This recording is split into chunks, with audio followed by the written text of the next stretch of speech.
Sabe aquelas perguntas gigantescas que a gente se faz sobre a vida? De onde tudo veio? Qual o sentido disso? Pois é, hoje vamos viajar lá para a origem de tudo, para o momento exato em que a humanidade começou a trocar as histórias de deuses e heróis pela lógica, pela razão. Pensa só nessa frase. Parece simples, né? Mas essa ideia de que tudo, absolutamente tudo, está em constante mudança, nossa, isso foi uma bomba na Grécia Antiga. Foi um jeito de pensar que virou de cabeça para baixo tudo que se acreditava sobre o mundo. Mas, beleza. Como é que se chega nesse tipo de raciocínio? Para a gente entender isso, a gente precisa dar um passo para trás, tentar enxergar o mundo com os olhos dos primeiros gregos. E para eles, a realidade não era explicada pela ciência ou pela lógica, mas sim pelo mito. Imagina só, se chovia muito, era vontade de Zeus. Se o mar estava agitado, era Poseidon de mau humor. A origem do universo, uma batalha entre titãs. Tudo, sem exceção, era explicado por meio de histórias de deuses, deusas, heróis, monstros. Eram narrativas fantásticas, claro, mas não vinham da observação do mundo, né? Vinham da tradição, da imaginação. Então, a gente tem esse mundo todo baseado em mitos. Mas aí, alguma coisa começa a mudar. É o que vamos ver agora, a grande virada racional. Uma série de coisas começaram a acontecer na sociedade grega e, aos poucos, foram abrindo uma fresta para um novo jeito de pensar. E olha que interessante, não foi uma coisa que surgiu do nada. Foram mudanças bem práticas do dia a dia. Por exemplo, os gregos começaram a navegar mais longe e cadê os monstros marinhos das lendas? Não estavam lá.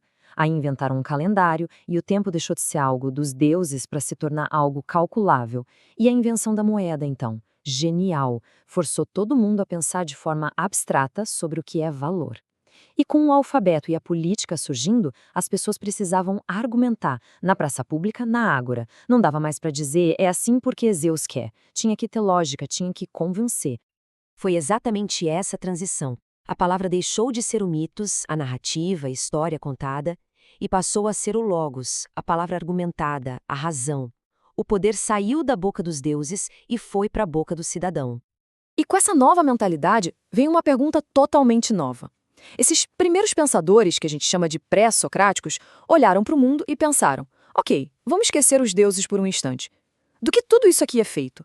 Qual é a matéria-prima do universo? Eles queriam entender a natureza, a physis, a partir dela mesma. Essa matéria-prima eles chamaram de arché.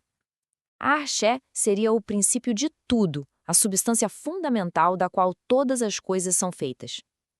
Pensa na ousadia da ideia, encontrar uma única coisa que explique o universo inteiro.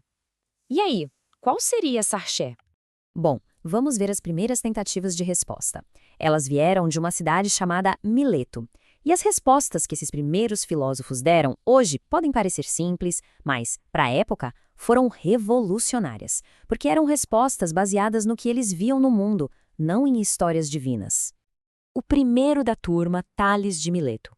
O cara olhou ao redor e percebeu uma coisa óbvia, mas que ninguém tinha parado para pensar. Tudo que é vivo precisa de água. Plantas, animais, nós. A água se transforma em gelo, em vapor. Então a conclusão lógica dele foi: a arche é água. Tudo é feito de água. Simples, observável, genial. Aí veio o aluno dele, Anaximandro, e deu um passo além.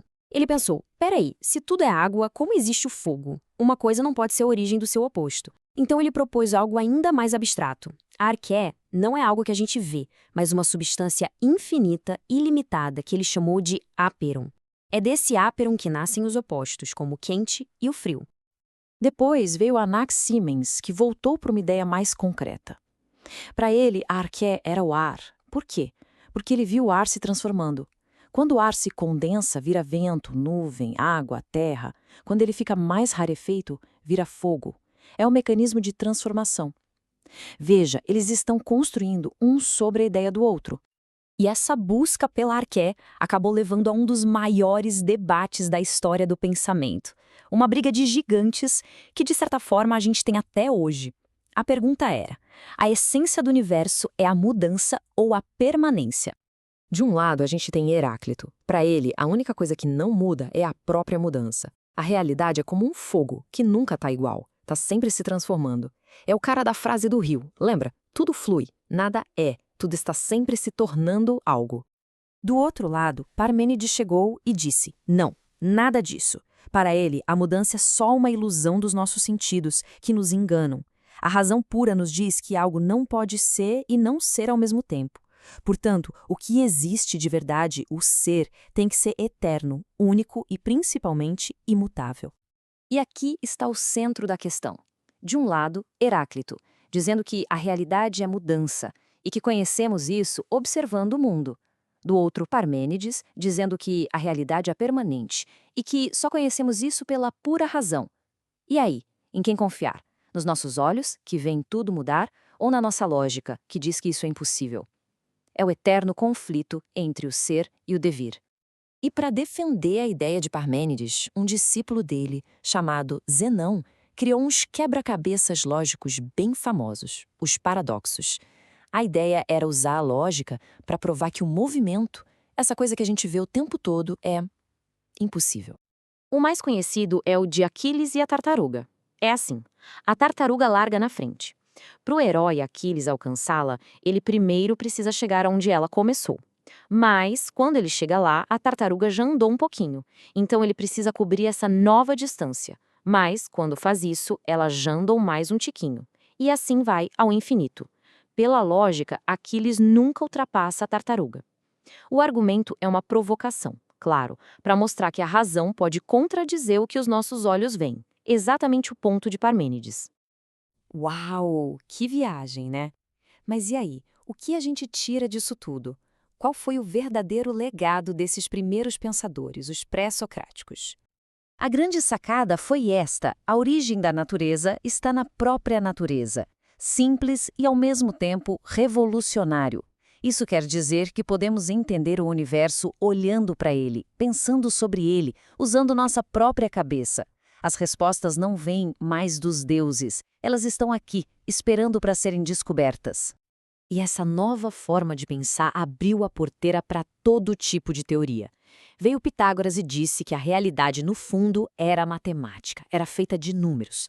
Depois, os atomistas, como Leucipo e Demócrito, tiveram a ideia de que tudo é feito de partículas minúsculas e indivisíveis, os átomos, se movendo no vazio. Isso soa bem familiar, não soa? Eles estavam criando as bases do pensamento científico. O mais importante, talvez, não tenham sido as respostas que eles deram, se era água, ar ou fogo. A gente sabe que não era bem por aí. O grande presente que eles deixaram foi a ferramenta, a razão. Eles não deram o peixe, eles ensinaram a pescar. Nos ensinaram como pensar sobre o mundo de uma forma nova e poderosa. E essa ferramenta a gente usa até hoje. O que nos leva à pergunta final. Hoje, o que guia o nosso jeito de entender o mundo? É a razão pura? São os novos mitos que a gente cria? É alguma outra coisa? Essa é uma pergunta que aqueles primeiros filósofos nos deram a coragem de fazer. E a busca pela resposta? Bom, essa continua.